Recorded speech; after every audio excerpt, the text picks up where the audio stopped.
صلى على رسول الكريم أما بعد أعوذ بالله من الشيطان الرجيم بسم الله الرحمن الرحيم رب اشرح لي صدري ويسر لي عمري واحلل عقدة من لساني يفقهوا قولي السلام عليكم ورحمة الله وبركاته আপনারা সবাই কেমন আছেন? বিভিন্ন জন বিভিন্ন জায়গা থেকে এসেছেন, তাই না? মাশাআল্লাহ, এটা কি ব্যাডমিন্টন কোর্ট ছিল নাকি? আচ্ছা, যাই হোক, 3টা কোর্ট। এখানে নাকি বিবাহের প্রোগ্রামও হয়, অপরিচিত ইন্দ্র। যাই হোক, প্রিয় উপস্থিতি, আপনাদেরকে আল্লাহর জন্য ভালোবাসি এবং আমি এটাও জানি যে আপনারাও আল্লাহর জন্য এই জায়গায় উপস্থিত হয়েছেন, আমাদেরকে ভালোবেসে এই জায়গায় উপস্থিত হয়েছেন। আমি আমার বক্তব্যের শুরুতে আপনাদেরকে একটা সুখবর দিতে চাই। সেটি একটা হাদিস থেকে সুখবর। সেটা হচ্ছে যে রাসূলুল্লাহ আবু হুরায়রা রাদিয়াল্লাহু আনহু থেকে বর্ণিত, তিনি বলেন, নবী সাল্লাল্লাহু আলাইহি সাল্লাম বলেছেন, 7 শ্রেণীর ব্যক্তিকে আল্লাহ আযজা ওয়া জাল সে কিয়ামতের দিন, যেদিন কোথাও কোনো ছায়া থাকবে না, সেদিন আল্লাহর আরশের নিচে স্থান দিবেন। সেই 7 শ্রেণীর ভিতরে একটা শ্রেণী হচ্ছে যারা পরস্পরকে আল্লাহর জন্য ভালোবাসে, যারা একত্রিত হয় আল্লাহর জন্য এবং যারা পৃথক হয় আল্লাহর জন্য। আমি মনে করি আমাদের একত্রিত হওয়া এটা শুধুমাত্র এক আল্লাহর জন্য। কথা বলেন। এবং আমরা যদি পৃথক হয়ে যাই, সেটাও হবে শুধুমাত্র এক আল্লাহর জন্য। বলেন ইনশাআল্লাহ।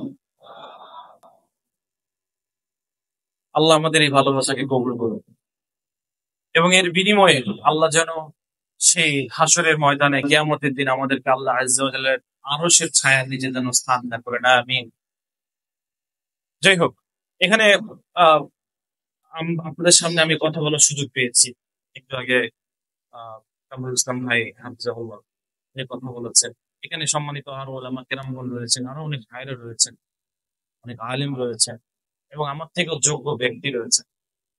তবে আল্লাহ আযজা ওয়া জাল আমাকে এই জায়গায় কথা বলার সুযোগ করে দিয়েছেন, এই জন্য আমি আল্লাহ আযজা ওয়া জালের কাছে লাখ লাখ শুকরিয়া আদায় করছি, আলহামদুলিল্লাহ। যে এই যে নিয়ামত আল্লাহ আযজা ওয়া জাল আমাকে দিয়েছেন, এটার কিছু সাইড এফেক্ট আছে। এই সেমিনারের আসার আগ দিয়ে আমার কিছু মানে একটা হাদিস বারবার মনে পড়ছিল এবং এই হাদিসটা আমাদের মতো যারা আপনাদের সামনে এসে কথা বলি, আমরা দিনের কথা বলি, ইসলামিক নাসিহা পেশ করি, হ্যাঁ, কোন দিকে গেলে ভালো হবে, কোনটা ভালো কোনটা মন্দ, এগুলো কথা বলি, তাদের জন্য একটু ডেঞ্জারাস। হাদিসটা হচ্ছে আবু জায়েদ ওসামা ইবনে জায়েদ ইবনে হারিসা রাদিয়াল্লাহু আনহু থেকে বর্ণিত। তিনি বলেছেন, রাসূলুল্লাহ সাল্লাল্লাহু আলাইহি ওয়াসাল্লামকে বলতে শুনেছি, কিয়ামতের দিন এক ব্যক্তিকে আনা হবে, তারপর তাকে জাহান্নামে নিক্ষেপ করা হবে। সেখানে তার নাড়ি ভুঁড়ি বের হয়ে যাবে এবং সে তার চারপাশে এমন ভাবে ঘুরতে থাকবে যেরকম ওই সরিষার সরিষার ওই যে ভাঙার জন্য গাধা যেরকম চরকির মতো করে না চারিদিকে, ঠিক সেরকম। তখন জাহান্নামীরা তাকে একত্রিত হয়ে জিজ্ঞাসা করবে, এ অমুক, তুমি এখানে কেন? তুমি না আমাদেরকে নসিহত করতা, তুমি না আমাদেরকে সৎ কাজের আদেশ দিতা, অসৎ কাজ করতে নিষেধ করতা, তুমি এই জায়গায় কেন? তখন লোকটি বলবে, হ্যাঁ, আমি তোমাদেরকে সৎ কাজ করতে আদেশ দিতাম, কিন্তু আমি নিজেই সেই কাজ করতাম না। আমি সেই যে কিনা তোমাদেরকে অসৎ কাজে বাধা দিতাম, কিন্তু পরবর্তীতে আমি নিজেই সেই কাজ করতাম। নাউযু বিল্লাহ। আল্লাহ আযজা ওয়া জাল আমাকে, আমাদেরকে এবং সকল দায়ীদের এইরকম সিচুয়েশন থেকে, এই পরিস্থিতি থেকে আল্লাহ যেন আমাদের প্রত্যেককে যেন হেফাজত করেন। সবাই বলে না আমিন। আজকে আমাদেরকে টপিক দেওয়া হয়েছে, সেই টপিকটা হচ্ছে স্টপ ওয়াচ কেবল শুরু করবো। আচ্ছা, সেই টপিকটা হচ্ছে নৈতিক পতনের প্রান্তে বিশ্ব, ইসলামী আদর্শের পুনর্জাগরণ। তো আজ আমরা যদি সভ্যতার দিকে তাকাই, সভ্যতার এক একটা আবিষ্কার, আরে বাপরে বাপ, স্টার্লিং চলে আসছে। এত চোখ ধাঁধানোর উন্নতির পেছনে মানবতা যে একদমই ধসে যাচ্ছে, নৈতিকতার যে অবক্ষয় হয়ে গেছে, আমরা এটা সচক্ষে দেখতে পাচ্ছি না। বিশ্ব জুড়ে চলছে, মানে বেড়েই যাচ্ছে, বিশ্ব জুড়ে বেড়ে যাচ্ছে পরকীয়ার হার। আপনি যদি দেখেন, আত্মহত্যার হার বেড়ে গেছে, মাদকাসক্তির সংখ্যা বেড়ে গেছে, জেন্ডার বিভ্রান্তি বা জেন্ডার ডিসফোরিয়া এই সমস্যা দেখা দিয়েছে, বিভিন্ন যৌন অপরাধ, পাশাপাশি মানসিক অবসাদ তো আছে। মানুষ আজ মুক্তির পথ খুঁজছে, আর ইসলাম সেই চিরন্তন আদর্শ যা মানুষকে ফিরিয়ে দিতে পারে স্বচ্ছতা, ভারসাম্য এবং শান্তি। প্রিয় উপস্থিতি, আসলে একটু জেনে নেই যে নৈতিকতা আসলে কি। এটাকে কি আসলে এটা ডেফিনেশনটা হচ্ছে এরকম যে নৈতিকতা হচ্ছে ভালো মন্দ, ঠিক ভুল, ন্যায় অন্যায়, পবিত্র অপবিত্র ইত্যাদির মধ্যকার মানদণ্ড, যে আমরা কোন মানদণ্ডটাকে বেস করে এই ভালো মন্দ, ন্যায় অন্যায়, পবিত্র অপবিত্র, মানে এইরকম যেগুলো আহ, বিশেষণগুলো রয়েছে এগুলোকে ডিফাইন করবো। এটি আমাদের চিন্তা, কথা, আচরণ এটাকে পরিচালনা করে। ব্যক্তি থেকে সমাজ সবখানে নৈতিকতার ভূমিকা অপরিহার্য। ব্যক্তি থেকে সমাজ প্রত্যেকটা খানে নৈতিকতা অবশ্যই দরকার। রাসূলুল্লাহ সাল্লাল্লাহু আলাইহি ওয়াসাল্লামের একটা হাদিস মুসনাদে আহমদের, হাদিসটা এরকম যে তিনি সাল্লাল্লাহু আলাইহি ওয়াসাল্লাম বলছেন যে আমি উত্তম চরিত্রকে পূর্ণতা দান করার জন্যই প্রেরিত হয়েছি। সুবহানাল্লাহ। উত্তম চরিত্রকে পূর্ণতা দান করার জন্য রাসূলুল্লাহ সাল্লাল্লাহু আলাইহি ওয়াসাল্লাম তাকে প্রেরণ করা হয়েছে। এবং এটির মাধ্যমে আমাদেরকে এটা একটু বুঝতে, এতটুকু আমরা বুঝতে পারি যে আমরা শুধুমাত্র যে ইসলাম যে নামাজ পড়তে হয় কিভাবে এতটুকুই যে শেখায় এটার মধ্যে সীমাবদ্ধ না।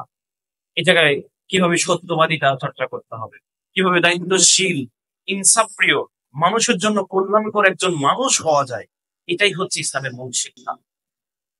কি অবস্থিত, আমি নৈতিকতার হোল চ্যাপ্টারটাকে তিনটা স্তরে ভাগ করতে চাই: ব্যক্তিগত স্তর, সামাজিক স্তর এবং রাষ্ট্রীয় স্তর। এবং এরপরে এই তিনটা চ্যাপ্টারটাতে আমরা একটু বোঝার চেষ্টা করব মূলত কেমন অবক্ষয় হচ্ছে এবং এর প্রেক্ষিতে আমরা কি পেতে পারি ইসলামী জাগরণের মাধ্যমে, এবং ইসলামী জাগরণের পথটা হতে পারে কেমন। ক্লিয়ার? প্রথমত আসেন ব্যক্তিগত নৈতিকতার পতন। এই জায়গাটা তো একদম ছিনিমিনি খেলা অবস্থান। একটা ব্যক্তি মানুষের আত্মশুদ্ধি, আত্মনিয়ন্ত্রণ, লজ্জাবোধ, আত্মিক যে দায়িত্ববোধের পতন সেটা আমরা হারে হারে দেখতে পাচ্ছি।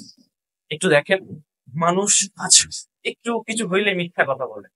যেমন এই জায়গায় আসার সময় বলছে মামা কোথায়, ধরেন আমি বক্তা, আমাকে বলতেছে ভাই কোথায় আছেন আপনি, আপনার সময় হয়ে যাচ্ছে, বলে যে এই পলাশবাড়ি চলে আসছি, অথচ সে গোবিন্দগঞ্জে পার হয় না, যদি বগুড়া থেকে আসছে। তো কথায় কথায় আমরা কিন্তু মিথ্যে বলে ফেলি, এটা আমাদের সচরাচর হয়ে গেছে। প্রতারণা, ওরে ভাব করা, এটা তো এখন স্বাভাবিক একটা বিষয় যে প্রতারণা তো হবেই, স্ক্যাম তো হবেই। তারপরে হারাম উপার্জনে লজ্জা না থাকে। আজকালকার ইয়াং জেনারেশন যারা আছে তারা খুব গর্ব করে বলে ইয়া ভাইয়া আমি অনলাইনে কামাই করি, ফ্রিল্যান্সিং করি, অথচ সে বেটিং করে কামাই করে, জুয়া খেলে কামাই করে। আছে কিনা এগুলো? ব্যাংকে চাকরি করে, সুদের কারখানায় চাকরি করে, আমি অমুক জায়গায় আছি ভাই, সিনিয়র ম্যানেজার বোন, খুব ভাবসাব, অথচ জবটা হারাম। তো এটা তো আছেই। এছাড়া স্ক্রিন অ্যাডিকশন, আমি নিজেও এটার ভিতরে মাঝে মাঝে ট্র্যাপ হয়ে যাই।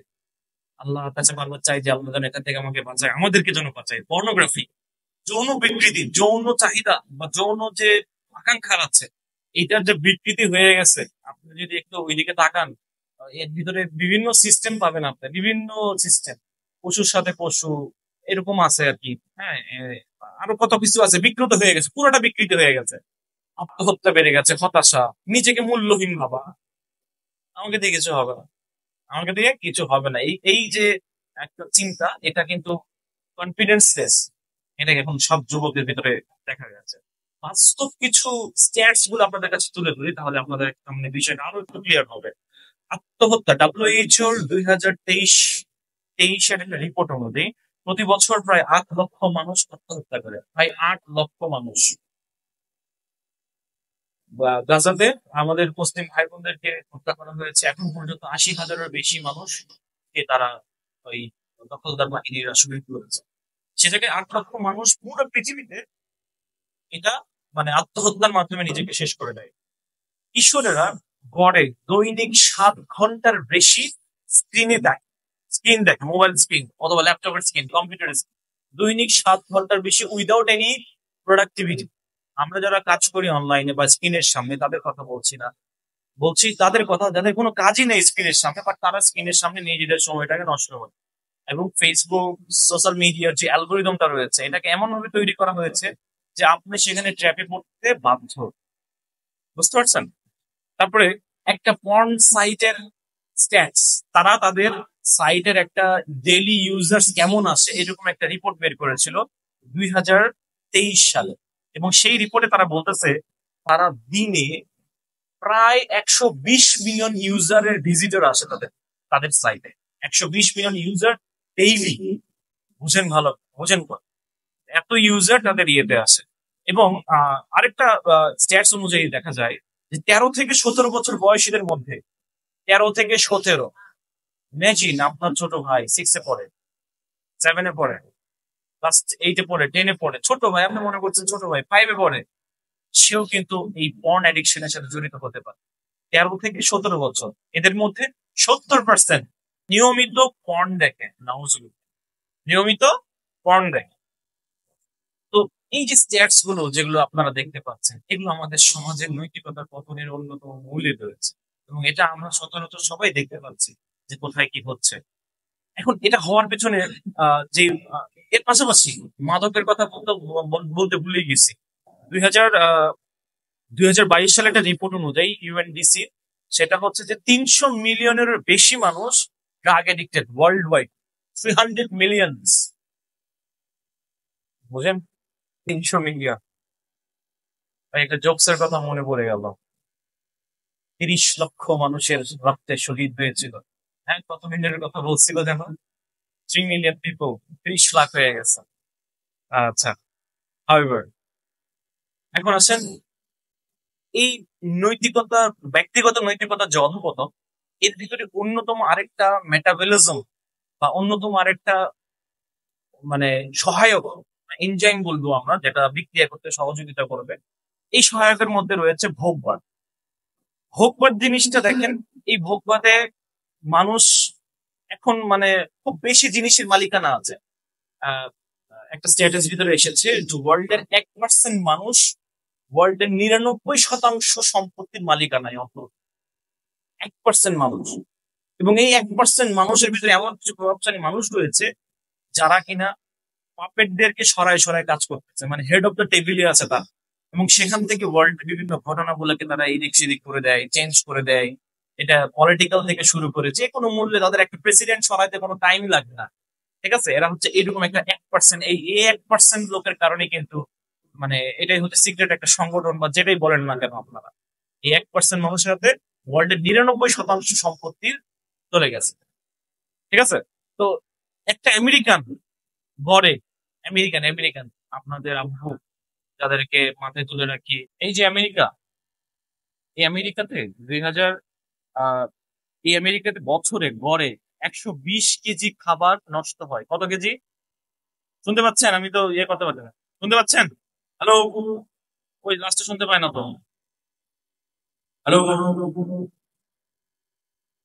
আমেরিকানরা প্রতি বছর গড়ে 120 কেজি খাবার নষ্ট করে, আবর্জনা অপচয় করে। আবার বানাইছে কিন্তু খায় না, ফেলে দিছে। আপনারা একটা একটা শো এর কথা শুনবেন, সুপার বোল, আমেরিকার বিখ্যাত একটা ইভেন্ট। এটা হচ্ছে মূলত একটা ফাইনাল ইভেন্ট, রাগবি, রাগবি খেলা। এই রাগবি খেলার একটা ফাইনাল ইভেন্ট হচ্ছে সুপার বোল।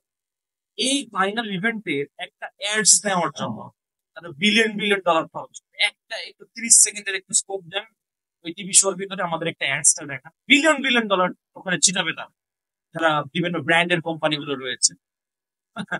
কিন্তু দেখেন আমাদের আফ্রিকার সন্তানেরা না খেয়ে পড়ে আছে, গাজার ভাইরা না খেয়ে পড়ে আছে, সেদিকে বিশ্বের কোনো নজর নাই। খাবার নষ্ট করছে, এডসে টাকা নষ্ট করছে, কিন্তু এদিকে আমাদের ভাইরা, আফ্রিকার ভাইরা, তারা না খেয়ে অনাহারে জীবন অতিবাহিত করছে।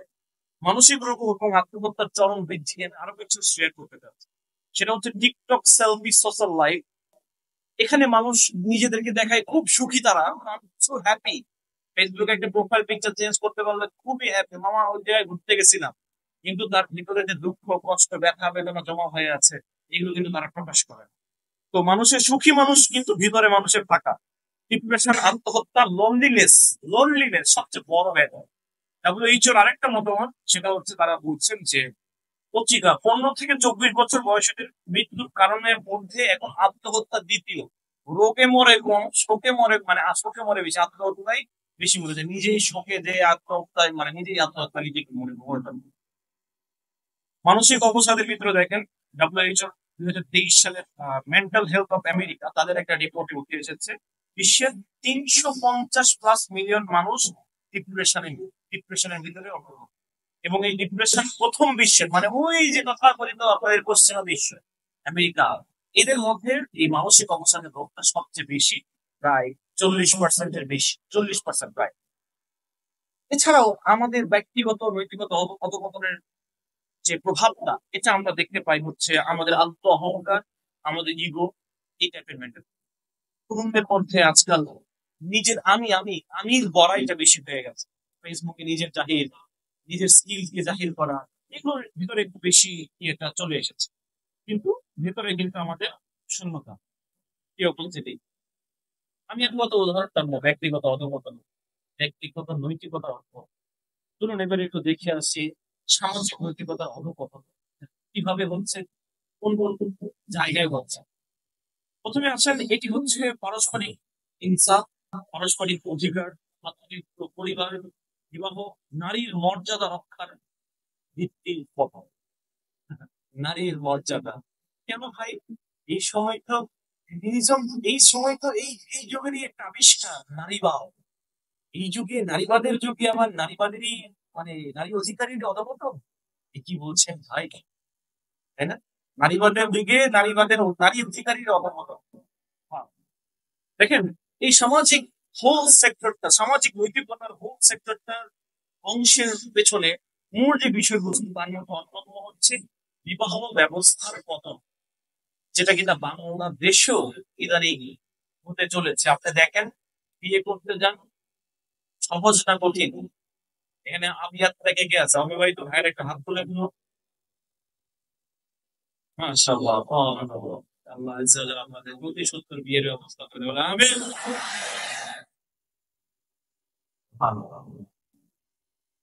এই যে বাংলাদেশে বিয়েকে সহজ করেছে, বিয়েকে কঠিন করেছে, কিন্তু বিয়ে ব্যতীত অন্যান্য যে সকল রিলেশনশিপ গুলো রয়েছে এগুলোকে সহজ করা হয়েছে। এটা পুরো বিশ্বে একই অবস্থা।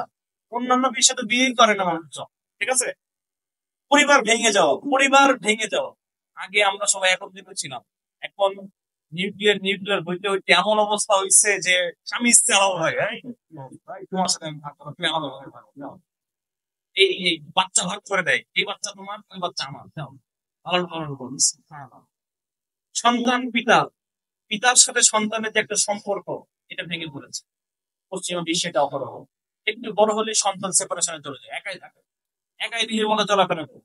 নারী পুরুষের অভাব মেলামেশায় তো সমাজে অভাব দেখাই যাচ্ছে। আপনি রিসেন্টলি আমাদের এই যে কম্বাইন্ড স্কুল আছে না, কম্বাইন্ড স্কুলে ধুনুটের একটা স্কুল, ওখানে প্রিমিক্সিং ক্লাস হচ্ছিল, ভিডিও ভাইরাল হয়ে গেছে। ওলা পাইন মনে চিন্তা চিন্তি করতেছে একে অপরের সাথে।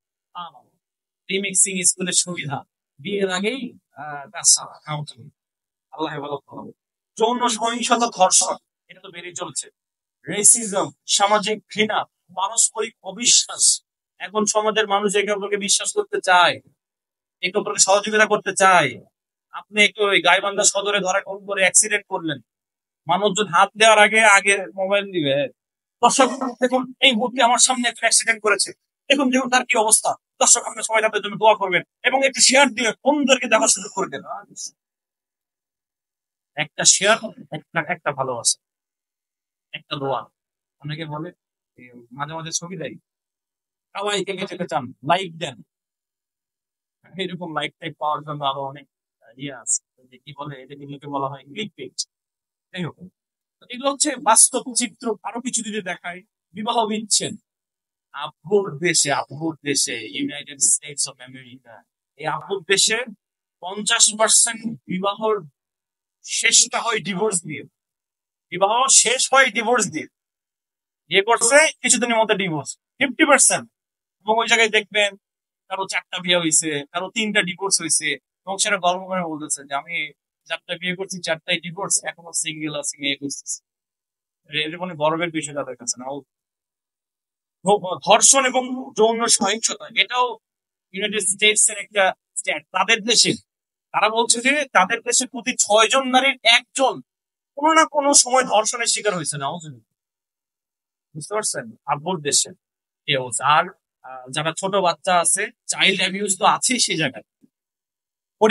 পরিবারহীনতা, ইউরোপের কিছু দেশে 40% সন্তান জন্মগ্রহণ করে বিবাহ ব্যক্তি টোটালি বাস্টার্ড।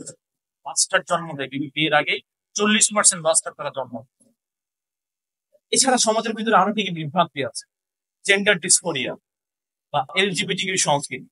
পশ্চিমা মূল্যবোধ এখন জেন্ডার নির্ধারিত না, মানে লিঙ্গ নির্ধারিত না, তুমি জন্ম হতেই পারে, তোমার জন্ম হওয়ার পরে তুমি ঠিক করবা তুমি ছেলে না মেয়ে। মানে একটা জিনিস আমি বানাই দিছি, এখন তুমি ঠিক করো যে এটা কি। আমি বলতেছি এটা মাইক না, এটা তো আমার কাছে গাজর মনে হচ্ছে। বলা যাবে? বলা যাবে তাদের সেন্স অনুযায়ী বলা যাবে। যুক্তরাষ্ট্রে 5th গ্রেডের স্টুডেন্ট যারা 10 থেকে 11 বছর বয়সী, তাদের বাধ্যতামূলক এলজিবিটি কিউ ধারণা নিতেই হবে। ক্যাম্পাসের কারণে এখনো নিতেই হবে, কিন্তু এটা প্রচার প্রসার একটু কমছে। হ্যাঁ, সে তো পছন্দ করে না, কিন্তু বলতে চিপাই চিপাই চালাও, কোনো সমস্যা নাই। আজ যারা, এটা কি এই এই যে সমকামিতা, এটা কোন নবীর আমলে হয়েছিল বলেন তো? লুত আলাইহিস সালাম, কওমে লুত বলে না, কওমে লুতের ধ্বংসের অন্যতম কারণ ছিল সমকামিতা। আর আজ যারা সেটিকে মানবাধিকার বানাচ্ছে, নিজের যা মন চাই সেটা বানাচ্ছে, তাহলে তারা কি সঠিক পথে চলছে না ধ্বংসের পথে চলছে? বর্ণ বৈষম্য, রেসিজম। আমি যখন রেসিজম শব্দটা প্রথম শুনি বুঝতাম না এটা what is race, what is ethnicity, এগুলো কি, মানুষ এগুলো কি কেন বলে এগুলো। যখন একটু দেখলাম যে গায়ের রঙের কারণে, হ্যাঁ, বিভিন্ন জাতিগত কারণে, ন্যাশনালিজমের কারণে, তারপরে ভাষাবিদ মানে এরকম স্কিন কালার, এথনিসিটি, ন্যাশনালিজম, এগুলোর কারণে মানুষ একে অপরের উপরে বৈষম্য করে। তখন আমার তো রাসূলুল্লাহ সাল্লাল্লাহু আলাইহি ওয়াসাল্লাম বিদায় হজের সেই ভাষণটা, সেই জায়গায় ওই জায়গায় ওনার যে কথোপকথন, ওটা আমার মনে পড়ে গেল। রাসূলুল্লাহ বিদায় হজের যে যে কাহিনীটা ছিল, তিনি সে জায়গায় রাসূলুল্লাহ সাল্লাল্লাহু আলাইহি ওয়াসাল্লাম বলছেন যে কোন আরবের উপর অনারবের, আরব আরব যেহেতু আরবিক, আরবে ইসলাম এসেছে, রাসূল সাল্লাল্লাহু আলাইহি ওয়াসাল্লাম আরবিয়ান ছিলেন। তিনি বলে যাচ্ছেন কোন আরবের উপর অনারবের, সাদা কালার চামড়ার উপর কালো কালার চামড়া, কারো উপরে কোনো প্রাধান্য নাই। প্রাধান্য শুধুমাত্র একটাই, সেটা কোন জায়গায়? তাকওয়া। তাকওয়ার উপরে ভিত্তি করে তার প্রাধান্য হবে। সুবহানাল্লাহ। আর এই এই পশ্চিমা দেশগুলোতে রেসিজম, ন্যাশনালিজম, এথনিসিটি, এগুলো তো আছেই। ঠিক আছে? তো এই যে আহ, আধুনিক বিশ্বে যে বর্ণ বৈষম্য, এই বর্ণ বৈষম্যের কারণে আপনারা এই নামটা সবচেয়ে পরিচিত, জর্জ বয়েড। জর্জ বয়েড 2020 সালে যখন মারা যায়, তখন তার মৃত্যুতে পুরো 2000+ শহরে ইউনাইটেড স্টেটস এর সেখানে বিভিন্ন বিক্ষোভ হয়। এই বিক্ষোভে, এই রায়তে হাজার, মানে বেশ অনেক ক্ষয়ক্ষতির সম্মুখীন হয়, অনেকে মারা যায়। ঠিক আছে? এছাড়া আমরা তো কল্পনাই করতে পারি না, হায় হায়, ইউরোপের মতো কান্ট্রি গুলোতে, সেগুলোতে আবার সন্ত্রাস হয়, সেগুলোতে আবার রায়ট হয়। ইউনাইটেড স্টেটস এর মতো কান্ট্রি গুলোতে সেখানেও আবার মারামারি হয় লেগে, এটা কি বলে, মিথ্যা বলতেছে তো, তুমি ভুয়া কথা বলো, তোমার কথার কোনো গুরুত্ব নাই। দেখেন, যখন ন্যায় বিচার নেই, তখন সে জায়গায় রাস্তায় হিংসা ছড়ায়, মানে লুটতরাজ হয়। ঠিক আছে? কয়দিন আগে প্যালেস্টাইন নিয়ে যখন আমরা ওই যে মার্চ ফর গাজা হইলো না, তারপরে আমরা বিভিন্ন জায়গায় প্যালেস্টাইনকে সংহতি জানিয়ে আন্দোলন করলাম। তো এই সংহতির ভিতরে বাটা আছে না, বাটা, বাটার দোকান কিছু লুটপাট হয়েছে, কয়েকটা দোকান, কয়েকটা শাখা সব। আরে সেগুলো পাড়া মনে হয় উঠে পড়ে লাগছে, এই দেখ, এই যে দেখেন, এরা এদের এই অবস্থা হচ্ছে। এই জন্যই তো হাসিনাকে বের করে দিছে না, এরা এইভাবে একটা গুলি ছড়ায়, একই অবস্থা। তো আপনারা হয়তো আবার জানেন, ব্ল্যাক লাইভস ম্যাটার, আমেরিকার এরকম একটা বিশাল একটা আন্দোলন হচ্ছে। এই আন্দোলনে ওদের যত হাই কোয়ালিটির ব্র্যান্ড, বাটার কত কোয়ালিটি, সর্বোচ্চ জুতার দাম কত? হ্যাঁ, হাসপাবিসের জুতাগুলো 5,000 টাকা, 6,000 টাকা সর্বোচ্চ। ওই জায়গায় $6,000 পর্যন্ত প্রোডাক্ট, এরকম প্রোডাক্ট, লুই বুটন বলেন, তারপরে আপনার যত এই যে হাই কোয়ালিটি অ্যাডিডাস জুতার যত ব্র্যান্ড গুলো রয়েছে, যত হাই কোয়ালিটি ব্র্যান্ড গুলো রয়েছে, সব দোকান লুট করাচ্ছে, সব দোকান লুট করা। তারপর দেখেন দক্ষিণ আফ্রিকায় যখন খাবারের সংকট হলো 2021 সালে, সে জায়গায় লুটপাটের শতাধিক নিহত। একটু কিছু হইলেই যুক্তরাষ্ট্রে যখনই কোনো যে কোনো আন্দোলন হইলে ওই আশেপাশে কোনো দোকান ফাঁকা থাকে না, ওই আশেপাশে কোনো সুপার শপ ফাঁকা থাকে না, সবকিছু ভেঙে লুটতরাজ করা ছাড়া। আরে ভাই, কি বলতেছেন? মিথ্যা বলতেছেন?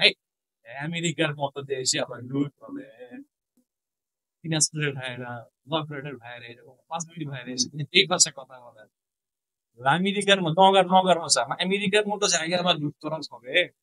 আর যাই হোক, এই এই যদি অবস্থা হয়, এখানে ইসলাম বলতেছে আমাদেরকে যে খোদ জনগণের করার আগে আগে তুমি শাসকের দিকে আঙ্গুল কর।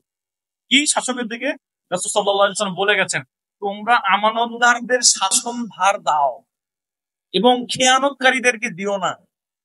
আল্লাহ, আও কিভাবে দিব? আমার তো নমিনেশন পাই সব মত করে। নমিনেশন কারা পায় ভাই? ভালো মানুষ নমিনেশন পায়? বুঝলেন না এখনো? তারপরে এই গেল সামাজিক নৈতিকতার পথ। এখন আসেন রাজনৈতিক রাষ্ট্রীয় নৈতিকতার পথ। এখানে একটা হোলসাম, একটা রাষ্ট্রের বিচার ব্যবস্থা থেকে শুরু করে, শাসন ব্যবস্থা থেকে শুরু করে, অর্থনীতি, কর আইন, পরিচালনা, সমস্ত ন্যায্যতা যখন নষ্ট হয়ে যায়, তখন রাষ্ট্রীয় যে নৈতিকতা আছে এই নৈতিকতার পতন ঘটে যায়। কিভাবে? দেখেন, দুর্নীতি বাংলাদেশ কততম হয়েছিল? হ্যাঁ, কত ডলার পাচার করা হয়েছিল? সুবহানাল্লাহ। এগুলো তো আমি মাঝে মাঝে হাসতাম মনে হইলে। একটা বালিশের দাম ছিল 30 লক্ষ টাকা। মশারি, খাট, পালং এগুলোর কথা তো নাই ভাইয়া। মনে আছে বালিশ কাহিনী? আরো কত কিছু কাহিনী আছে না? বিদেশ গেছে, বল বল বাইতে কি শিখতে? হ্যাঁ, ভুট্টা চাষ শিখতে না কি যেন শিখতে, কত টাকা খরচ করে বিদেশ গেছে। সুবহানাল্লাহ। মানে এরকম একটা প্রজেক্ট বের করতে পারলেই ওদের টাকা। কোনো জায়গায় কোনো ধরেন ড্রেন দরকার নাই, ওই জায়গায় ড্রেনের প্রজেক্ট নিয়ে আসবে। অমুক জায়গায় ওটা দরকার নাই, ওই জায়গায় ওটা নিয়ে আসবে। একটা টেন্ডার নিবে, টেন্ডার মানে টাকা টাকা টাকা। যাই হোক, ঘুষ, ওরে সর্বনাশ! এটা তো এখন ইজি বিষয়। বিচারহীনতা, বিচার আবার বাংলাদেশে আছে নাকি? হ্যাঁ, দলের কাছে গেলে জামিন নিয়ে বের হয়ে চলে আসবে, এমনি কি বিচার আছে? ক্ষমতার অপব্যবহার, সুবহানাল্লাহ। পুঁজিবাদী শোষণ, যুদ্ধ সৃষ্টির রাজনীতি, পরিবেশ সম্পদ লুট করে ধনীর ঐশ্বর্য বৃদ্ধি করা। আরে বাপ রে বাপ! একটা বাস্তব চিত্র দেখেন, প্রতি বছর $2.6 ট্রিলিয়ন, ট্রিলিয়ন ডলার ঘুষ এবং দুর্নীতিতে হারাচ্ছে বিশ্ব। ওয়ার্ল্ড ব্যাংকের একটা রিপোর্ট অনুযায়ী এটা। বিচারহীনতা, ট্রান্সপারেন্সি ইন্টেল, এই ইনস্টিটিউশনের মতে 68 বিশ্বের 68% মানুষ মনে করে আইন শুধু ধনীদের জন্য। আপনারা মনে করেন কিনা? হ্যাঁ, বিচার আসবে কাদের পক্ষে? যাদের হাতে টাকা আছে, যারা উকিলকে টাকা দিবে, যারা টাকা দিয়ে ওই প্রশাসন কিনবে, তারাই তো বিচার পাচ্ছে, তাই না? এছাড়া তো বিচার কেউ পায় না। যুদ্ধ ও রক্তপাত, এটা তো কমন বিষয়। যুদ্ধ ও রক্তপাত, ব্রিটিশে, সরি, ইউনাইটেড স্টেটস এর একজন প্রেসিডেন্ট ছিলেন, আপনারা সবাই তাকে খুব ভালো করে চিনেন, নাম হচ্ছে জর্জ ডব্লিউ বুশ।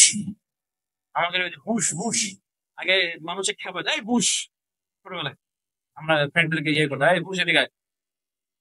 এই বুশ ঘোষণা দিয়েছিল সেই 2003-এর দিকে, ইরাকে নাকি নিউক্লিয়ার ওয়েপন আছে। And what should you do? আমাদের মানবতাকে বাঁচাতে হবে, এরকম জায়গায় নিউক্লিয়ার ওয়েপন থাকা যাবে না। কিন্তু আমাদের কাছে আছে, আমরা ভালো আছি, আমরা আমাদের ঠিক আছে, ঠিক আছে, ওদের কাছে আছে, ঠিক আছে, ইরাকে নিউক্লিয়ার ওয়েপন আছে, এই একটা জুজুর ভয়, এই একটা জুজু দেখায়া ইরাকে নিরীহ মানুষদের উপরে তারা আক্রমণ করে, হাজার হাজার শিশু সেখানে মারা যায়। আরো কত কত ইয়ে হচ্ছে। এবং কি জানেন, আমেরিকান ইউএস আর্মিরা, তারা কি করছে, ওই সাদ্দামের মহল থেকে যত সোনাগুলো চুরি করছে, এবং আরো কিছু ট্রাক, কয়েক ট্রাক সোনা, 6 ট্রাক সোনা, সোনার গোল্ডেন বার, এই বার গুলা নিয়ে তারা ছবি তুলছে। গনিমত পাইছি দেখ। ইরাক থেকে তারা তেল চুরি করছে, সোনা চুরি করছে। এটা চুরি তাদের নর্মাল বিষয়, আমরা তো মনে করি না। মানে আমাদের ব্রিটিশ শোষণ করে নাই? ব্রিটিশ আমাদেরকে শোষণ করছে না কত বছর? ব্রিটিশরা আমাদের এখানে আসছিল কেন? ওই আপনারা কেজিএফ দেখছেন না? কেজিএফ, কোলার গোল্ড মাইন্স, এই কোলার গোল্ড মাইন্স থেকেই নাকি ব্রিটিশরা কত এটা ট্যাক্স বেরোয়েছে ইদানিং। এটা কিন্তু সত্য, এটা এক্সিস্ট করে, এই প্লেসটা এক্সিস্ট করে, গোল্ড মাইন্স এর জায়গাটা এক্সিস্ট। এখান থেকে ব্রিটিশরা মানে এমন কিছু মানে এমন পরিমাণে, আমি এমনটা বলছি না এই জন্য, মনে করেন ভালো অ্যামাউন্ট খনির থেকে সোনা তুলছে, বুঝেন ভালো কথা, সবগুলো নিয়ে যে তারা নিয়ে গেছে, এগুলো কি এগুলো জায়েজ? জায়েজ। কিন্তু আপনি একটু বোম মারেন, দেখ আপনি একটু বিল্ডিং টিল্ডিং ভাঙেন, দেখবেন সবাই একবারে এক এক করে ইয়ে হয়ে গেছে। ঘূর্ণিঝড় চাষ, হেই, এই ঘূর্ণিঝড়টা আমাদের জন্য আল্লাহ আজ্জা ওয়া জাল্লা দিয়েছিল, সেটা তারা নিয়ে যাচ্ছে, অথচ আমাদের জন্য সেটাকে হালাল করা হয়েছে। সুবহানাল্লাহ। সমস্যা নেই, ওরা যে যা পারে নিক, তখন আমাদের সময় আসবে, আমরা সব বুঝে নিব, বলেন ইনশাআল্লাহ। যাই হোক, এই তিন স্তরের নৈতিক পতন আমি আপনাদের সামনে তুলে ধরার চেষ্টা করেছি, যেইখান থেকে ব্যক্তি থেকে রাষ্ট্র, এই প্রত্যেকটা স্তরে স্তরে আমি দেখিয়েছি যে কোথায় কি সমস্যা।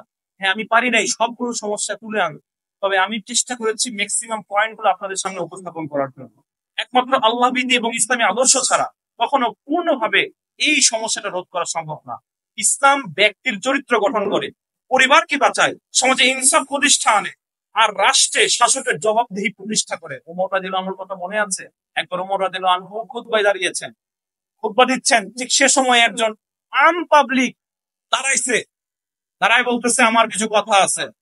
ওমর রাদিয়াল্লাহু আনহু বললেন, কি কথা বলো তো দেখি। বলো যে গতকাল আপনার আমরা আমরা যে গনিমত পেয়েছি সেখানে পাঞ্জাবি জুব্বার কিছু কাপড় ছিল, কিন্তু সেই জুব্বার কাপড় দিয়ে আমরা কেউ নিজেও একটা জুব্বা বানাতে পারি নাই, মানে সম্পূর্ণ কাপড় ছিল না, 3.5 গজ কাপড় লাগে না একটা জুব্বা বানাইতে গেলে? তো ওর কাছে ওনাদের ওই ওই কাপড়টা সম্পূর্ণ ছিল না, তাহলে আপনার যে জুব্বা পরে আছেন এটা সম্পূর্ণ হইলো কিভাবে? জবাব দেয় না, জবাব দিহি করতেছে। ও কি করছে? গুম করছে? তুলে নিয়ে গেছে? হ্যাঁ, দিলে দিয়ে দিছে?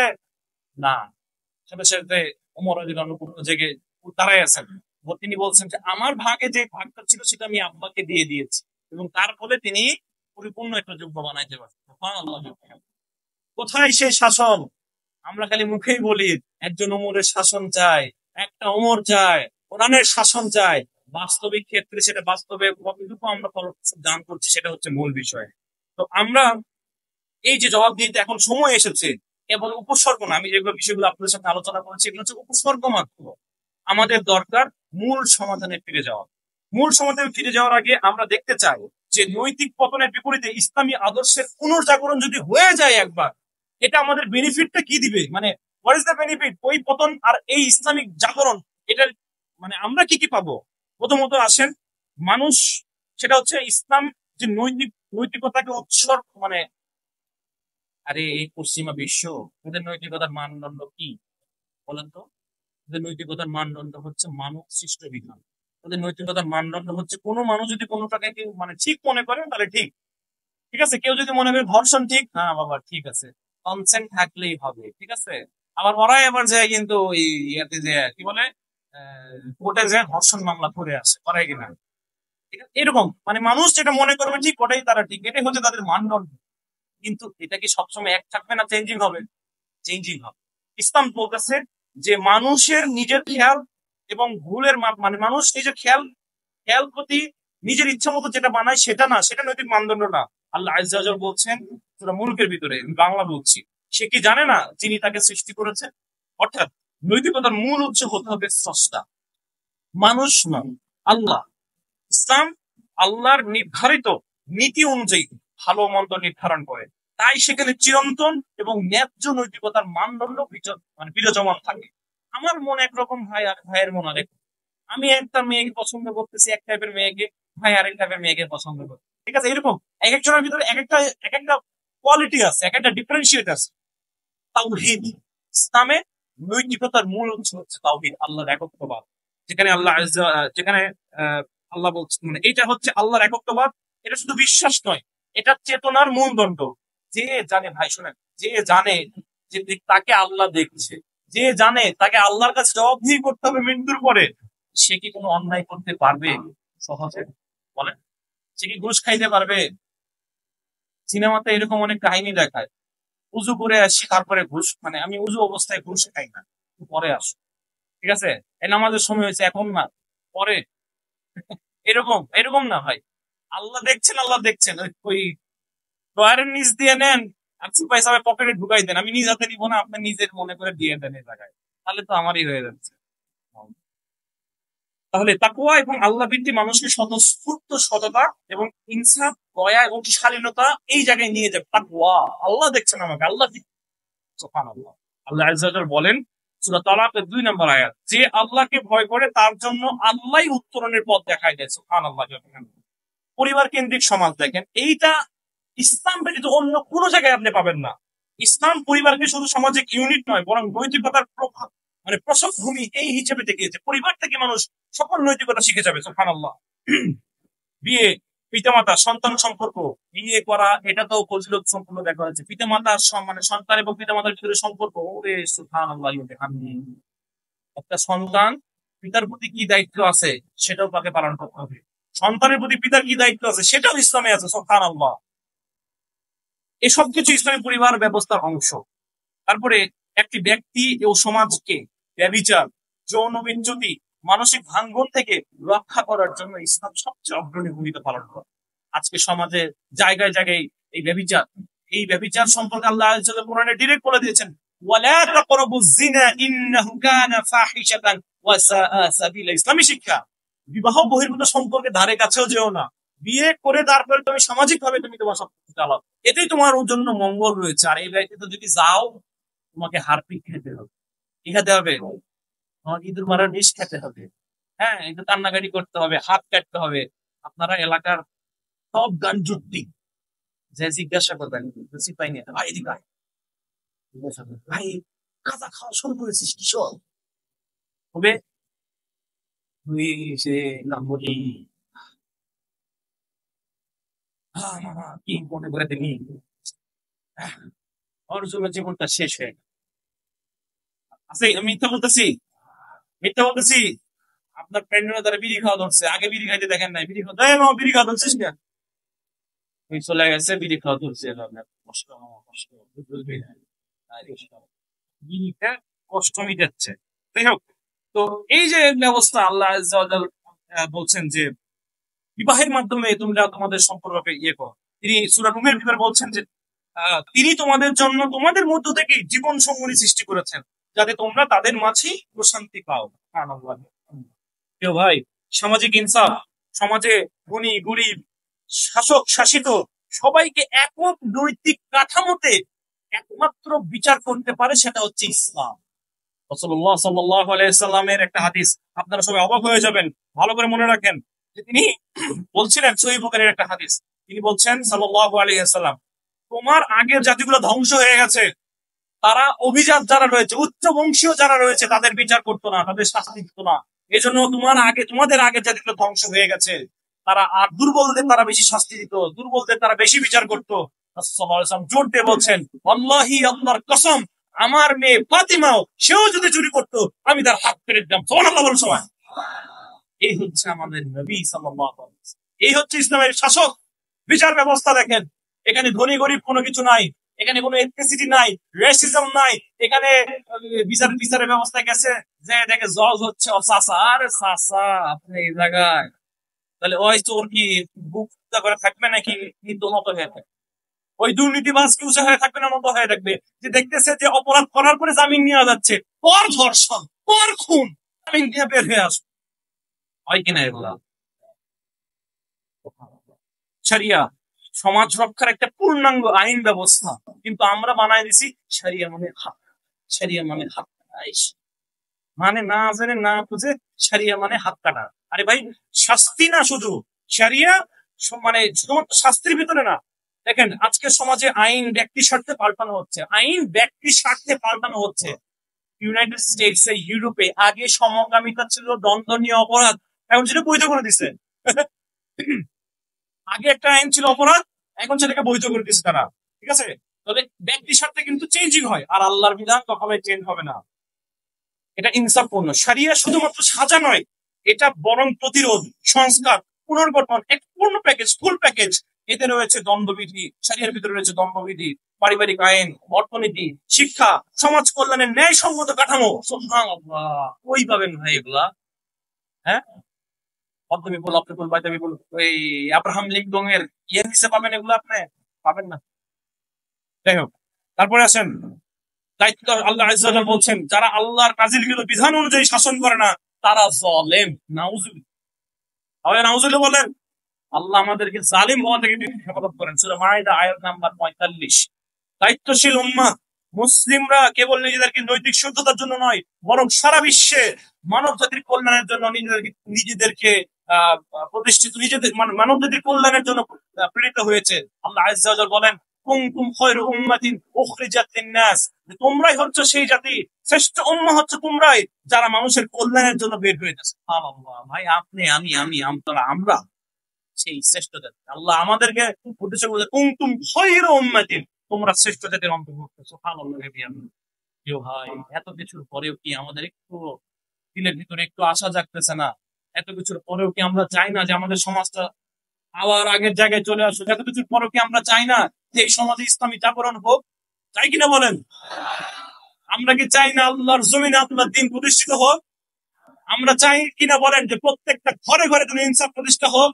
আমরা চাই কিনা বলেন যে একটা দিন মজুরও যেন ঠিক মতো ভাত পায়? আমরা চাই কিনা বলেন দরিদ্র যেন উঠে যায়? আমরা চাই যে আইন যেন সঠিকভাবে, এই বিচার ব্যবস্থা যেন সঠিকভাবে কায়েম হয় এই আল্লাহর দিন, আল্লাহর জমিনে। আমরা একটু যদি চেয়ে থাকি, তাহলে সেটার জন্য আমাদেরকেই কাজ করতে হবে। কেউ আয়সা করে দিয়ে যাবে না, কি করলেন আপনি, না, কি করলাম আমি, প্রশ্ন হচ্ছে আমাকে করতে হবে। আমি কি কতটুকু কি করছি, আমি কয়জন মানুষকে সতর্ক করছি, আমি কতটুকু রিপ্রেজেন্ট করছি ইসলামকে, আমাকেই করতে হবে। প্রিয় ভাই, এই জন্য আসেন, আমি আমার বক্তব্যের শেষ টপিক, শেষ পার্টে চলে এসেছি, এবং এই জায়গায় আমি আপনাদের কাছে উপস্থাপন করতে যাচ্ছি যে কিভাবে বর্তমানে ইসলামী আদর্শের পুনর্জাগরণের পথটা কি হতে পারে। এবং এই জায়গায় আমি হেল্প নিয়েছি, এবং এই জায়গায় আমি যে বিষয়টা থেকে আপনাদের কাছে উপস্থাপন করতে চাচ্ছি, সেটা সৈয়দ কুতুব রাহিমাহুল্লাহ মাআলিম ফিল তারিক, তার বিখ্যাত গ্রন্থ, যেটাকে আমরা সবাই এক নামে চিনি, মাইলস্টোন। এই গ্রন্থ থেকে কিছু নির্দেশনা, এই গ্রন্থের আলোকে কিছু নির্দেশনা আমি আপনাদের কাছে তুলে ধরতে যাচ্ছি, যেটা আমাদের সামনে একটি বাস্তব বিপ্লবী পথটাকে তুলে ধরেছে। উলামা কেরামগণ থেকে শুরু করে অনেকেই আছেন যারা এটাকে পড়ার জন্য আমাদেরকে সাজেস্ট করেন। আমি অলরেডি আপনাদেরকে রেফারেন্স দিয়ে দিচ্ছি, আপনারা এটা বাসায় গিয়ে ফুল স্টাডি করবেন। মাআলিম ফিল তারিক না, মাইলস্টোন নামে পেয়ে যাবেন, অথবা জাকারিয়া মাসুদ ভাই বর্ণিত ইসলামী বিপ্লবের পথ, এরকম একটা নামটা আমি সঠিক মনে করতে পারছি না, সঞ্জীবন প্রকাশনের না, অন্য একটা, ওদেরই সাবকন্টিনেন্ট, এরকম একটা এটা আপনারা একটু বাসায় গিয়ে পরিপূর্ণ করবেন। এবং এটা শুধুমাত্র তাত্ত্বিক নয়, বরং বাস্তবতার ভিত্তিতে আদর্শের পুনর্জাগরণের একটা যুগান্তকারী দিক নির্দেশনা দেওয়া হয়েছে এই জায়গাটা। আসেন, সৈয়দ কুতুব রাহিমাহুল্লাহ কি বলে গেছেন? প্রথমেই বলছেন জাহেলিয়াতের পূর্ণ প্রত্যাখ্যান করতে হবে, জাহেলিয়াতের পূর্ণ প্রত্যাখ্যান করতে হবে। এবং তিনি বলে গেছেন যে বর্তমান বিশ্ব একটি জাহেলি সমাজে পরিণত হয়েছে, চেহারায় আধুনিক হলেও চেতনায়, মূলে, শাসনে এটা পরিপূর্ণ অইসলামিক। কথা বলেন ঠিক কিনা? নাকি ভুল কিছু বলছে? ভুল কিছু বলছে? দেখায় যে আমরা শান্তির পক্ষে, দেখায় যে আমরা মানবতার পক্ষে, দেখায় যে আমরা আন্তর্জাতিক আইন নিয়ে চলি। আরে বাপ রে বাপ, কিন্তু ওদের নিজের বেলা আন্তর্জাতিক আইন পুরো আঙ্গল। কথা বলেন। ইরাকে আক্রমণ করতে, ইরানে আক্রমণ করতে, গাজার ভূমিকে ফ্রিল্যান্ড বানায় দিতে ওদের আন্তর্জাতিক আইন দরকার হয় না, ওদের মানবাধিকার দরকার হয় না। কিন্তু যখনই ইন টার্মস অফ তাদের কেস আছে, ওরা নিজেদের মধ্যে সবকিছু সাজায়। কথা বলেন ঠিক কিনা? আমাদেরকে এই জাহালতের সাথে, এই জাহালত ব্যবস্থার সাথে যা কিছু রয়েছে, যে সিস্টেম রয়েছে, যা কিছু রয়েছে, সবকিছুর সাথে আগে সম্পর্ক ছিন্ন করতে হবে। আমার তোমার কোনো কিছুর দরকার নাই, আমার যা আছে সেটাই শেষ করে দেবো ভাই, 5 মিনিট এটা শেষ করে চলে যাবো। আমার যা আছে সেটাই হচ্ছে এই ইয়ের বিষয়। তারপর আছেন আকীদা সংশোধন। আমরা যেভাবে চিন্তা করি সেভাবেই জীবন গড়ে ওঠে। সুতরাং সেই চিন্তার শিকড় হতে হবে তাওহীদ, সেই চিন্তার শিকড় হতে হবে যেন আমি আমার শাসককে জবাবদিহি করতে পারি। সেই চিন্তার শিকড় হতে হবে আল্লাহর একত্ববাদ, আল্লাহর একত্ববাদ, আল্লাহর সার্বভৌমত্ব, যেটা কিনা আমাদের কালিমার মূল অংশ। লা ইলাহা ইল্লাল্লাহ, কোনো ইলাহ নাই, কোনো শক্তি নাই, কোনো সিস্টেম নাই, কোনো কিছু নাই, ইল্লাল্লাহ, আল্লাহ ছাড়া। কথা বলেন, সমস্ত সার্বভৌম ক্ষমতার একমাত্র অংশীদার কে? আল্লাহ।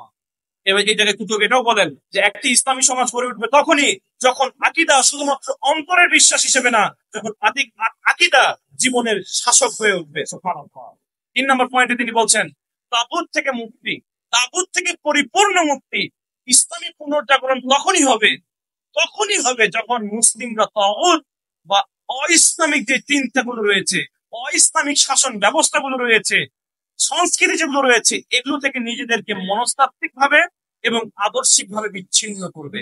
আমরা কি তাগুতকে বর্জন করতে পারছি কিনা আদতে? আমাদের উস্তাদ আমাদেরকে শিক্ষা দিত, দুইটা টপিকস আমাদের মুখে মুখে আমাদেরকে বলাইতো, আমাদেরকে একসাথে মস্ক করাইছে। বলো, সবাই বলো ইমান বিল্লাহ। আমরা বলতাম ইমান বিল্লাহ। সবাই বলো কুফর বিত তাগুত। আমরা বলতাম কুফর বিত তাগুত। আল্লাহর উপর ইমান আনলাম, কুফর তাগুতকে বাদ দিয়ে দিলাম, তাগুত থেকে আমাদের সম্পর্ক ছিন্ন করে দিলাম। প্রিয় ভাই আমার, আল্লাহ ব্যতীত, আল্লাহর বিধান ব্যতীত যা কিছু রয়েছে সবকিছু তাগুত, যা কিছু আছে সবকিছু তাগুত। এই তাগুতকে বর্জন করতে হবে, এখান থেকে পরিপূর্ণ মুক্তি আনতে হবে। 4 নাম্বার, কোরআনের আলোয় মানুষের গঠন করতে হবে। বলি না, কোরআনের আলোয় সুবহানাল্লাহ। বিপ্লব শুধু বিক্ষোভ দিয়ে হয় না, প্রতিটি হৃদয়কে কোরআনের আলোয় আলোকিত করতে হবে। তাকওয়ার ভিত্তিতে, ইমানদার নেতৃত্বে, কোরআন কেন্দ্রিক আলোচনায়। সুবহানাল্লাহ। আমাদের বাংলাদেশে একটা উদাহরণমূলক একটা কার্যক্রম অলরেডি চালু হয়ে গেছে, সেটা হচ্ছে আল কোরআনের দর্স। হারুন ইজার হাফিজাহুল্লাহ, যিনি কিনা কয়েক বছর ধরে এই আল কোরআনের দর্স দিয়ে আসছেন, এবং দিনাজপুর থেকে শুরু করে, রংপুর থেকে শুরু করে আশেপাশের কয়েক জায়গায় এই দাস অলরেডি চালু হয়ে গেছে। গাইবান্ধার ভাইদেরকে বলবো, শুধুমাত্র সেমিনার নয়, আপনারা আল কোরআনের দাস তৈরি করেন, আপনারা নেতৃত্ব তৈরি করেন, আপনারা এমন কিছু কাফেলা বানান যে কাফেলা কিনা পরবর্তীতে আপনাদের জন্য, ইসলামের পুনর্জাগরণের জন্য তারা সহায়ক হবে। কুতুব এটাও বলে গেছেন, কোরআন একটা আন্দোলন, একটা মেঘের মতো, যেটা সাহাবাদের হৃদয়কে ভিজিয়ে দিয়েছিল। সুবহানাল্লাহ। আমরা কি আমাদের হৃদয়কে ভেজাতে চাই কিনা কোরআন দিয়ে? ইনশাআল্লাহ। পরিবার এবং আদর্শ নেতৃত্ব, আমাদের পরিবারটাকে সেভাবে গঠন করতে হবে। যে সকল ভাইয়েরা হাত তুলছিলেন অবিবাহিত, সেই সকল মেয়েকে বিয়ে করবেন যারা কিনা তাওহীদে বিশ্বাসী, সেই সকল মেয়েকে বিয়ে করবেন যারা তাগুতকে বর্জন করেছে, সেই সকল মেয়েকে বিয়ে করবেন যারা কিনা একটা সালাউদ্দিন আইয়ুবী চায়, যারা কিনা আল আকসাকে জয় করতে চায়। এইরকম মন মানসিকতার মেয়েদেরকে বিয়ে করবেন তো ইনশাআল্লাহ। আপনারা যখন শুরুতেই ঠিক থাকবেন, শুরুতে যখন একবারে চুম্বক চুম্বক থাকবে, দেখবেন ভিতর থেকে চুম্বক বাড়াবে ইনশাআল্লাহ। তারপরে শরিয়ার ভিত্তিতে সমাজ প্রতিষ্ঠা করতে হবে। এই সমাজ শুধু কথা দিয়ে চলবে না। সৈয়দ কুতুব বলে গেছেন, সংস্কৃতি, শিক্ষা, রাজনীতি যদি ইসলামী না হয়, তাহলে সমাজ, মসজিদ এগুলাতে যতই চেঁচান, যতই বলেন ভালো হো, কেউ ভালো হবে না। এজন্য শিক্ষা, রাজনীতি, অর্থনীতি সবকিছু শরিয়ার আন্ডারে আসতে হবে, এবং এটা লাস্ট স্টেজ। তারপরে এটা কি এমনি এমনি আসবে? এই জাগরণ এমনি এমনি আসবে না। সবর এবং ইতমানের শেষ হয়ে গেল। সবর এবং ইতমিনানের সাথে আমাদেরকে ধৈর্য ধারণ করতে হবে। রাসূলুল্লাহ সাল্লাল্লাহু আলাইহি সাল্লাম 13 বছর মক্কায় শুধুমাত্র মানুষ তৈরি করে গেছেন, 13 বছর। তারপরে কিন্তু সমাজের বদল আছে, আমাদেরকেও মানুষ তৈরি করতে হবে। সার্কেল তৈরি করা, সেমিনারের মাধ্যমে সার্কেল তৈরি করা, আরো যারা আছেন বিভিন্ন জায়গায় ছোট ছোট গ্রামে যারা রয়েছেন, কাজ করেন, একই মন মানসিকতার সার্কেল তৈরি করেন, যারা কিনা এই নৈতিকতার অবক্ষয় থেকে ইসলামকে পুনর্জাগরণ করতে চায়। প্রিয় ভাই, উম্মার চেতনা এবং বিশ্ব মানবতার দায়ে আমরা কেবল বলতে চাই, ইসলামী আদর্শ কেবল মুসলিমদের জন্য নয়, এটা সারা মানবতার মুক্তির বার্তা। কিন্তু বলে গেছেন, শেষ কথা, এই দাওয়া কেবল মুসলিম সমাজকে নয়, সমস্ত মানব জাতিকে মুক্তি দিতে চায়, জাহেলিয়াতের শিকলকে ভেঙে দিতে চায়। পশ্চিমা বিশ্বের পতনের মুখে ইসলাম একটি বিকল্প নয়, বরং ইসলামই একমাত্র ন্যায়, ভারসাম্যপূর্ণ মুক্তির পথ। আমরা যদি চাই পরিবার টিকে থাকুক, আমরা যদি চাই সমাজে শান্তি ফিরে আসুক, আমরা যদি চাই মানুষ আত্মিক মুক্তি পাক, তবে ইসলামী আদর্শে ফিরে আসা ছাড়া আর কোনো পথ নাই। প্রিয় ভাই, এই জায়গায় আমি আমার বক্তব্য শেষ করছি। আল্লাহ আজ্জা ওয়া জাল্লা আমাদেরকে বোঝার তৌফিক দান করুন। ওয়া আখিরু দাওয়ানা ওয়া আলহামদুলিল্লাহি রাব্বিল আলামিন। ওয়া আসসালামু আলাইকুম ওয়া রাহমাতুল্লাহি ওয়া বারাকাতুহু।